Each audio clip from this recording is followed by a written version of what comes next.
Welcome everyone, this is Andre's Restart. Yes, my voice is a little sore. It's been a significant weekend, a lot of wedding festivities, not me, friend, but I've been doing a whole bunch of stuff this weekend, so I've been pretty busy.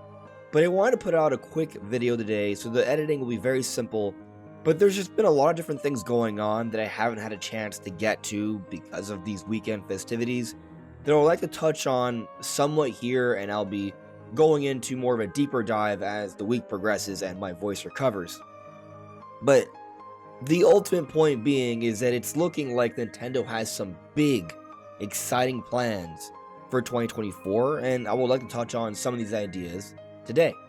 Now, before going forward, I would like to remind you all that we are still aiming to reach 50,000 subscribers, so if you do enjoy my content, please subscribe and hit the notification bell, and enjoy the ride as we talk about Nintendo every day, even when our voice is completely shot. With that said, let's get into one of the stories I would like to go over. And that's that it seems like we have some solid evidence that the Nintendo Switch 2 will actually be indeed using an OLED screen. So, some of the reports in the past and the rumors were suggesting that we might get a bigger Switch screen, but not an OLED screen, and so there's been some concern there that it would just be an LCD. But with this recent report, it seems that perhaps plans have changed and Nintendo will indeed be using an OLED screen. So I'll just read this for you here. Following Valve, which is an American video game company mass producing and selling the portable gaming device Steam Deck, Japanese multinational video game company Nintendo is reportedly in talks with Samsung Display to supply next-generation OLED organic light emitting diodes panels for various IT devices. On December 1st, 2023, Nintendo reportedly asked Samsung Display to supply OLED panels. The OLED display is a self-luminous display using organic materials that self-illuminate when a current flows through them. So, in theory, it could be the case, I suppose, that this could just be Nintendo getting more OLED panels for their Switch OLED and not the Switch 2. But a couple interesting things that I think are worth noting here. They talk about supplying next generation OLED panels, which leads me to believe that this might be a newer version of the OLED panel, so not likely just to be more OLED panels for what we're seeing in the current Switch. That's my interpretation. And they also say various IT devices, so does that mean more than one? Does it mean they still want to get an OLED panel for the Switch OLED, but then also for the Switch 2? So there's a lot of flexibility here, but given everything else we know about Switch 2 coming relatively soon, it seems like a safe bet that Nintendo would be getting OLED for at least a Switch 2 and maybe another variant of the Switch itself. And that is exciting stuff, but there are several other stories I would like to go over today. But I'm very happy to hear that there's a good chance we're going to still get that really nice OLED style display for the Switch 2. I've actually been holding out for a Switch 2, which is why I haven't bought an OLED yet. So I'd personally be a little disappointed if we didn't get the OLED. But anyways, on to the next story here. So, Masahiro Sakurai, the creator of Smash Bros. And Kirby, someone who works closely with Nintendo, put out a video recently talking about how he used to recommend a scroll wheel for Nintendo to add in. And it's very interesting because he's talking about how, leading up to the release of another system, different ideas can be suggested, and the timing of this is peculiar. We've heard about this scroll wheel design before, and here this is official information. Sakurai officially suggested this to Nintendo, and he wants this in games. He's bringing it up now. It's the big focus of this video, the scroll wheel. He used to call it a jog dial, and I would love this as an idea. Like, the L and R buttons, not ZL and ZR, those are really important trigger buttons. I don't want those to change. I mean, if you made them analog, that would be nice. But the L and R bumper buttons, I would say, are some of the more lesser used buttons on the Switch controllers. But with a jog dial, you still tap them. It still has that same functionality, so you're not losing out on the L and R functionalities when they are used somewhat. But you're actually making them far more useful by integrating the scrolling. So this can make moving through menus far more intuitive. It can speed up navigation, and there are other potential applications as well. I can just think, for example, when you're playing Tears of the Kingdom and you're trying to cycle through your items in that way, it makes so much sense. There does seem to be a growing sentiment that this may be included in the Switch 2. Do we know that for sure? No, but it's exciting to think about, and I'm optimistic that this may be in there. We'll see. But it goes beyond Switch 2 stuff. There's also stuff about games I would like to discuss. So, Nash Weedle, who recently I've been kind of coming back to thinking that there may be more to their words on different things, like they've talked about Mario Wonder and different ideas, and then there was the dev kits being out there, and they already have the history of Metroid Dread, and then they were talking about some sort of experimental idea with Mario involving other Nintendo IP. Like, there's been different things we've discussed lately about them, and things in the past that have kind of lined up. So I don't know for sure if they're a legitimate leaker, but I'm entertaining the idea. And today, or yesterday, they were just talking about Metroid Prime 4. Now, they're not saying for sure what's happening, but it's just interesting how they put out 3 different subsequent tweets, consecutive tweets. And the initial is saying, you are Nintendo and you have to announce your most mainstream game in years. You take advantage of the Game Awards to reach the majority audience. Okay, I may agree with that, but then here, Nashville says, you are Nintendo and you have to announce your most mainstream game in years, but you don't want to present it in the Game Awards so that they don't compare them with trailers for the next-gen PS5 and Xbox Series games. Okay, and then here, Edis Nintendo E, so that's him just saying, you are Nintendo, and the same way how he started each of these other tweets, but now he's just kind of putting it all together. So I find this interesting. Is he hinting at something? Maybe. Or it's just talk. There's nothing necessarily to it. And I bring it up because this person has a history of potentially leaking some things. The Metroid Dread stuff seemed pretty solid. Of course, there's been some pushback and debate on how credible this person is, but there could be something to this. I've speculated about Metroid Prime 4 maybe being shown off.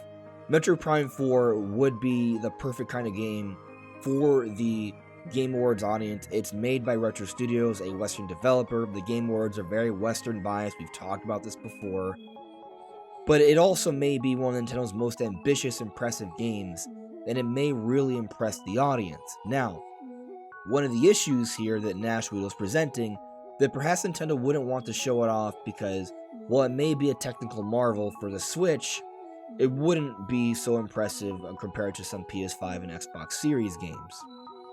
But I think that depends on how it's presented, because we also believe Metroid Prime 4 may be a cross-gen title. And if Metroid Prime 4 is going to be a cross-gen title, then there's going to be a better-looking version of this game for Switch 2. But they can't show that off unless they announce Switch 2. Unless they show something that's a little bit more ambiguous. I've talked about this before, but imagine something like that first Breath of the Wild 2 trailer, the Tears of the Kingdom trailer, when it was just called the sequel to Breath of the Wild, where it opens up with the green swirls. It seems that the visuals in that trailer were an ideal scenario, and maybe they could show something like that, a cutscene or a combination of cutscenes that give us a hint as to how the gameplay is going to look, and maybe it's going to look more like that on Switch 2, but it's not necessarily gameplay, so they're not lying or misleading about how the Switch version will look, but the Switch 2 version will look better. And in that way, you kind of have a little bit of a middle ground. You show the best case scenario for the game, it still looks impressive.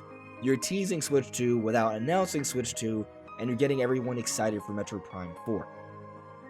I think there's something to this idea, and while what we're getting here from Nash Weedle doesn't necessarily mean we're getting Metroid Prime 4 at the Game Awards, it does have me coming back to the idea and considering it again, because it would make a lot of sense for Nintendo to finally show this game off in front of a very large audience. And for the final bit of news that has come up recently, the Riddler on Twitter, always known for being consistent with their Pokemon leaks, but they always present it in a riddle-like fashion, so it's always debatable what they're actually alluding to, put out a 2024 prediction with these different maps of the different generational games. And what people have noticed is that it has to do with the colored games. So you have red and blue, gold and silver, black and white, scarlet and violet. And so those are the generations. Generations 1, 2, 5, and 7? Are we on 7? No, we're on generation 8. Yeah, Scarlet and Violet is generation 8. And so it seems that they're teasing 2024 to have something to do with colors. Now, what's also interesting is that the other day, the Riddler posted this. The cat. ILCA is working on a new game. The duck. Lipsies. Big lipsies. The croc out the picture. That's the third starter. We've got it. Joking. And so there's this image here of the cat whispering or talking to the duck and then making a weird, awkward face. And there's been some speculation that maybe what Riddler's referring to is that we're going to get some type of Pokemon game next year, and some of that speculation has been for maybe Let's Go Johto, where we see us return to that generation, but not in a standard remake, but something more like Let's Go Pikachu and Eevee, which would be fun. But then there's also been a lot of speculation about a big Generation 5 focus, and some are talking about a Black and White remake, or maybe a Legends Arceus. And so there's a lot of debate about what we may get. But here, by bringing up ILCA, who worked on Brilliant Diamond Shining Pearl, that came out a couple months before Legends Arceus, so we got two different mainline Pokemon games within a couple months of each other, could the Riddler be hinting at something like this? It's possible, but it also should be noted that this is a riddle. It's hard to say for sure what they are getting at. Necrofelipe here says, I'll bet that people will misunderstand this. Maybe Necrofelipe is someone else who is known to know things as they work for Universal Nintendo. They are a journalist, they have some inside information. Maybe they have an idea what's going on here, or maybe they're just betting that people are going to misunderstand this because people in general tend to misunderstand the Riddler because he's teasing all sorts of weird, funny things. Joking, trolling, you're never quite sure what he's getting at. Also, there's a bit of a language barrier on top of that. So there's definitely a lot of room for speculation here, and it's hard to say for sure. But I do like the idea of us getting two Pokemon games again. And I know that may seem a bit odd because we've been wanting Pokemon companies to take their time, but I think it makes sense for them to outsource some things because it allows them to put more quality into other products. So Legends Arceus was actually a really good game and my favorite Pokemon game in years, and that came out 2 months after Brilliant Diamond Shining Pearl. So if they're working on another Legends game, maybe Legends Kyurem, and they want to put out something else on top of that, let the main team focus on the Legends game and outsource another remaster remake in the meanwhile, and then a few months later we get the Legends game. I would prefer that because the Legends game would have more polish, would be better, would be an amazing game, and they could still put out a solid entry that is fun for people to revisit, but it's also not going to be that big of a deal. I know some people were disappointed with how ILCA handled Brilliant Diamond Shining Pearl, but that was their first effort at it. Perhaps their second time at it, they'll do a better job. I'm optimistic on that. So those are my thoughts on some of the different stories that have popped up recently. We have talks of some major Pokemon games coming out next year, maybe 2. We have maybe hints for Metroid Prime 4. We have this information about Switch 2. And we've already discussed how 3D Mario is likely to come out next year. There's been a speculation for a big Zelda remake. There's a lot of potential things that could be happening in the not so distant future that may happen in 2024, and that has me very excited for what's to come. But what do you guys make of all the latest happenings? Tell me in the comments below. This is Andres Restart. Thank you so much for listening and watching, and I'll see you all really soon. Take care. Bye.